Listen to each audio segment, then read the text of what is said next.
The earth is flat and motionless. God is so good. I'm so glad to be out of the house, girl. Been in the house all summer. Woo! I can get out now. Let your hair blow in the wind. What you do? My wig. What happened to me? What happened? Oh my God! You gotta go back and get my hair. Get your wig right back on. I thought I had it on tight. The wig just came off. Oh, heck no! I just licked my eye. I licked up in the hair. I want my hair. Right now. Can we go back and get my hair? I'm like, that is probably roadkill. My dear friends, since we were very young, we have been educated in the public schools into the belief that the earth spins on its axis just as we see this globe here spinning. And yet, none of us have ever felt anything. As we just saw these ladies, and they were driving on a convertible car, and one of them lost her wing because she was moving forward and the wind blowing over her had made her wig fly away. So she lost her wig due to the speed which she was moving forward. So we are supposed to be spinning not just around the axis of the earth, but around the sun and across the galaxy, as this person here explains. That the surface of the earth is rotating around the center at about 1,700 kilometers per hour at the equator. Earth is also moving around the sun at around 30 kilometers per second. The entire solar system moves around the galactic center at 20 kilometers per second, and the Milky Way galaxy is moving through the universe at about 230 kilometers a second. So I constantly get messages like this by people trying to tell me how the earth is moving and we don't feel. Look at what this person says. Imagine that you are in a car that's moving 100 miles an hour. You are inside the car and you light a cigarette. The smoke will rise straight upwards. You can go as fast as you can, but inside the car, the smoke will always rise upwards. It's the same thing with the planet.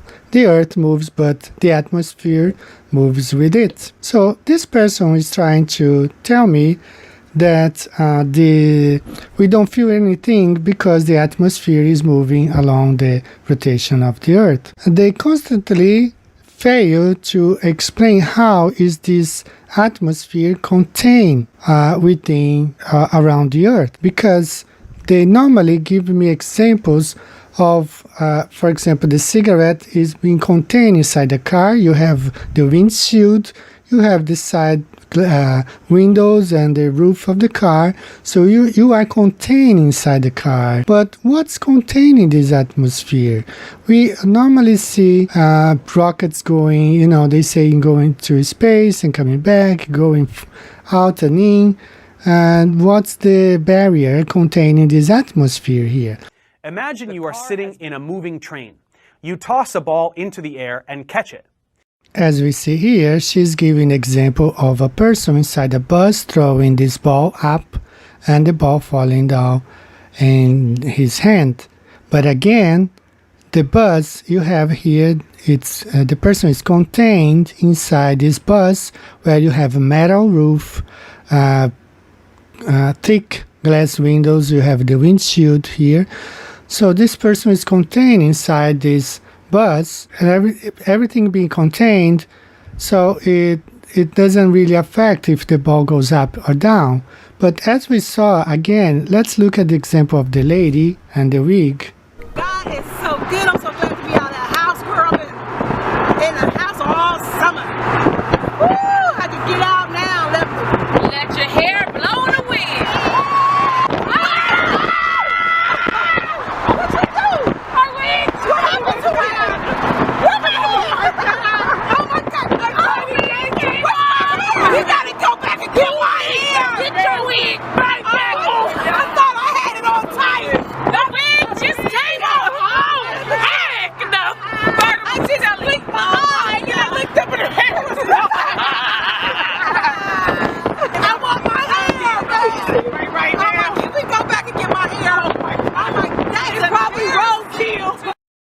So somehow they want us to believe that the Earth is performing these three movements: running, spinning around itself, around its axis, and then spinning around the sun, as we see in this illustration here, in this animation.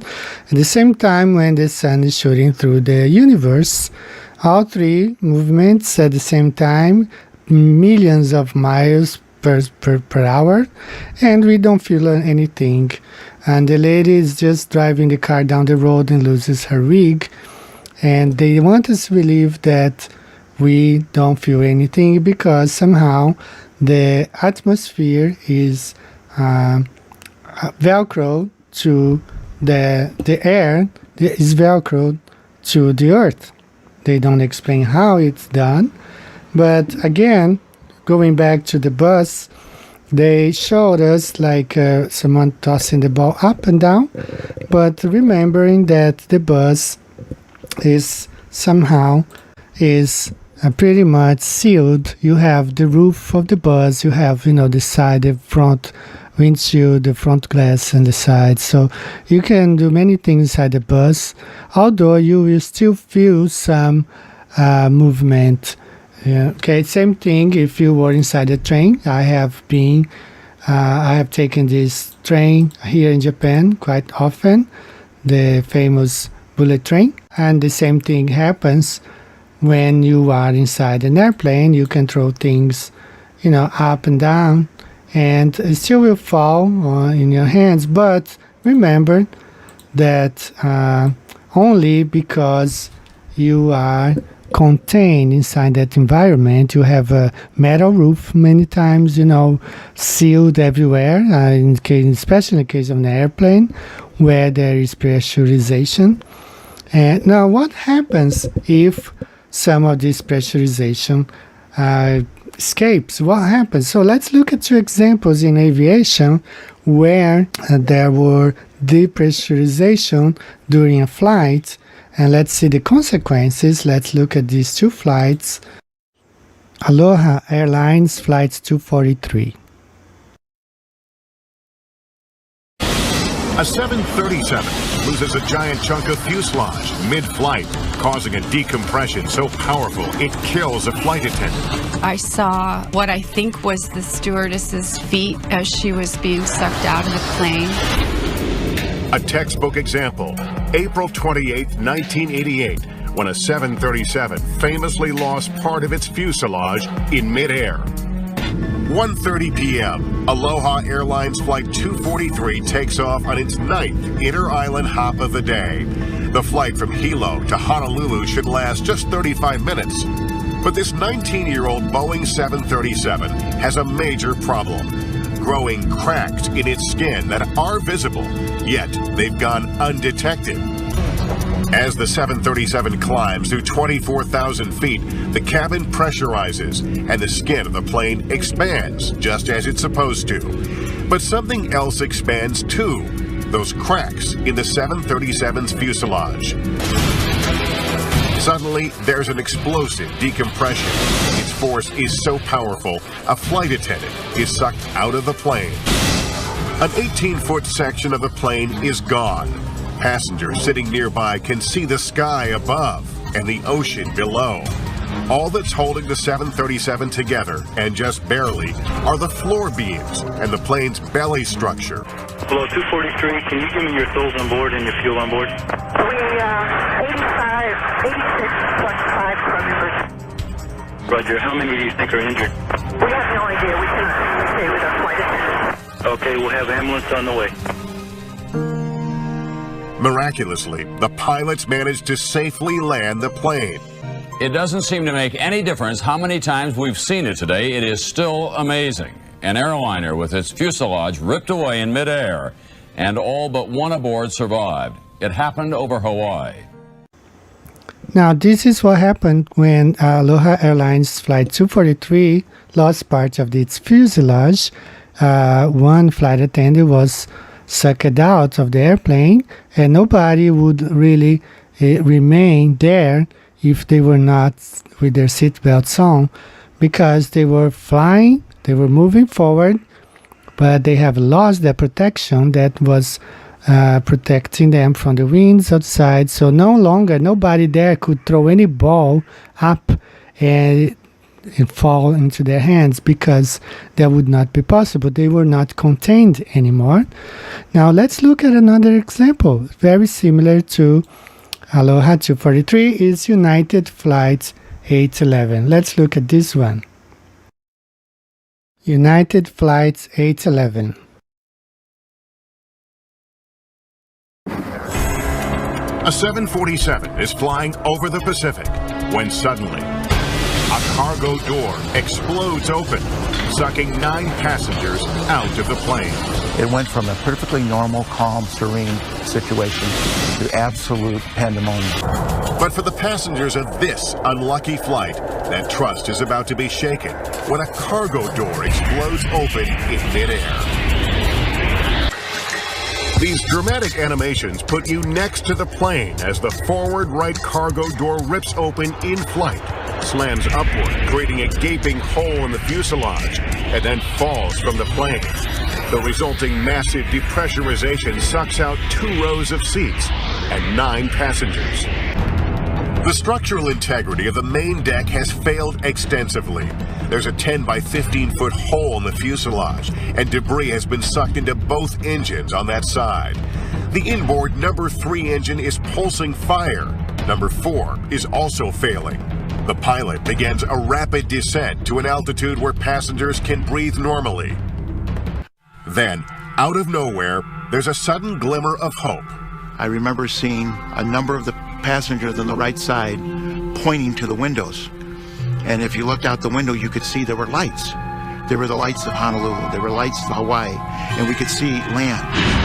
After 20 nerve-wracking minutes, United Flight 811 touches down in Honolulu. A cheer, like a roller coaster ride, and hands were thrown up above their heads as everybody exclaimed their joy that the airplane had touched down.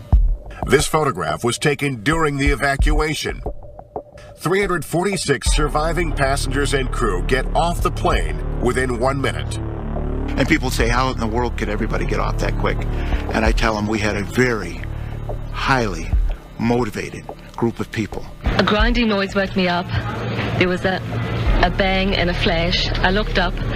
The whole right-hand side of the business compartment had gone.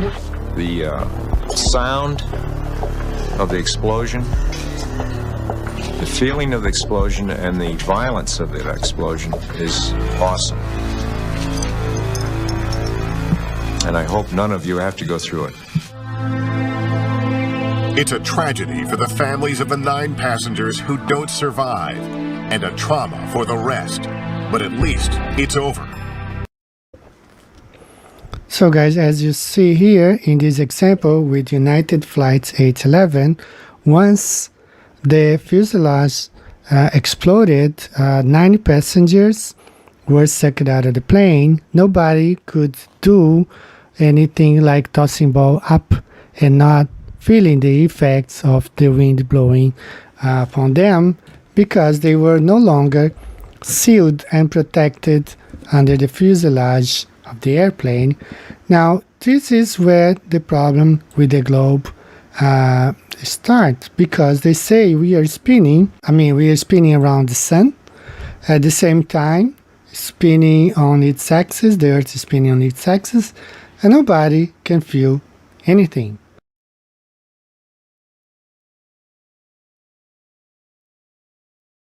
Let's look at this, like first grade geography, you see the globe there on the cover.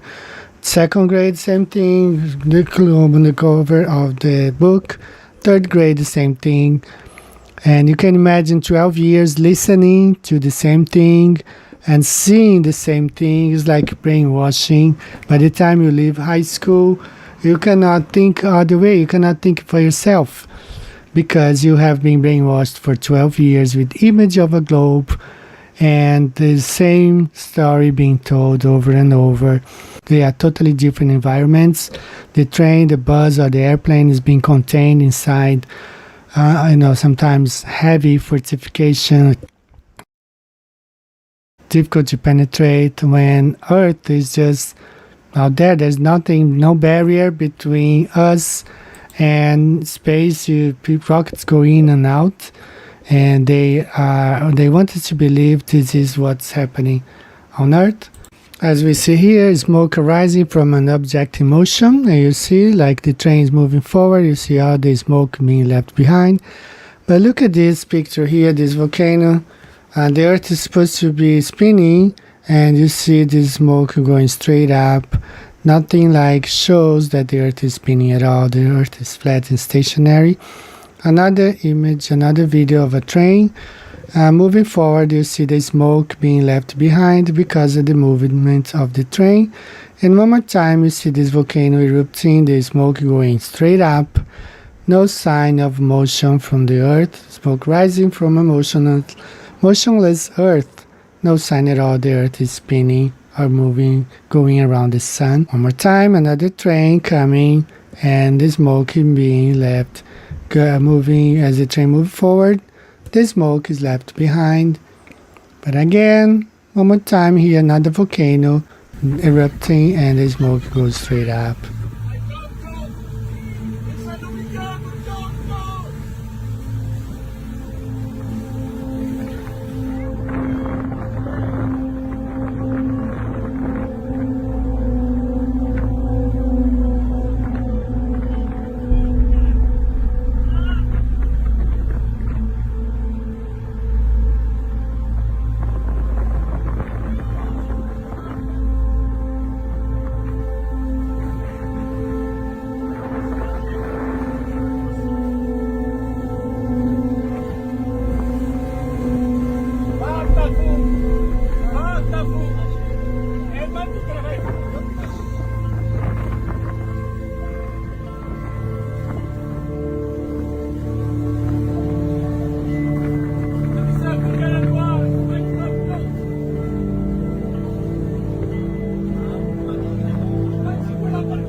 On Earth is not moving, that's why the smoke is rising up straight. We are not going anywhere. The Earth is not spinning. It's not going around the sun. It's not chasing the sun. So what is left for us? I mean, we have been brainwashed into believing this idea of a spinning globe going around the sun. It's a big lie. Now, sometimes people say, well, why are you mixing religion? Because a lot of people are doing this. They are lying, and they know they are lying. Now, what's the reason of the lie? Why are they lying? When the Bible says that the devil is the father of lies, and there is no truth in him, and those who lie are his children. So I want you, if you lie because you're getting paid for, remember that you're doing what your father does best, which is lying. So you are the children of the devil if you're doing this because you're getting paid for that. Now, if you have been deceived in the past, there's still time for you to open your eyes and understand that we live on a flat and stationary Earth. The Earth does not move. The sun and the moon circles around us, around and above Earth. It's not the other way around. What we have been told as children is a big lie, and we have to rethink the things that we once learned. We need to throw away all the garbage from the books, the school books, geography books, all the garbage that we learned when we were kids until young adults, and we have to renew our thoughts and understand that the Earth does not move. It has never moved and will never move. Whether you look at this as a religious matter or just what you can observe, the earth doesn't move. This is how it is. The objects move around us, above and around us. The earth is stationary. I do hope you guys can open your eyes and understand that we live on a flat, stationary earth, that we never moved and we never will, no matter how many people are telling you that the earth is spinning. It doesn't make it a lie truth just because millions of people are telling you. Some of them have been paid to do it. Some of them are, teachers and college professors. They make good salary, $40,000 a year, $55,000, $75,000 a year. They have been telling this for a long time. They have been brainwashed themselves. Some of them may have figured these things out already, but they are still blind, or they won't change their mind. They see no point in doing it so because they're probably going to lose their jobs or something. But the reality is the earth does not move, has never moved and will never move. We live on a flat, stationary earth, and just as it is described in the book of Genesis. Okay guys, this is all for today. God bless you. And ladies, please don't lose your wigs due to the spin of the earth and due to the rotation of the earth around the sun. Hold on to that. Don't lose your wigs. God bless you. Bye-bye. God is so good.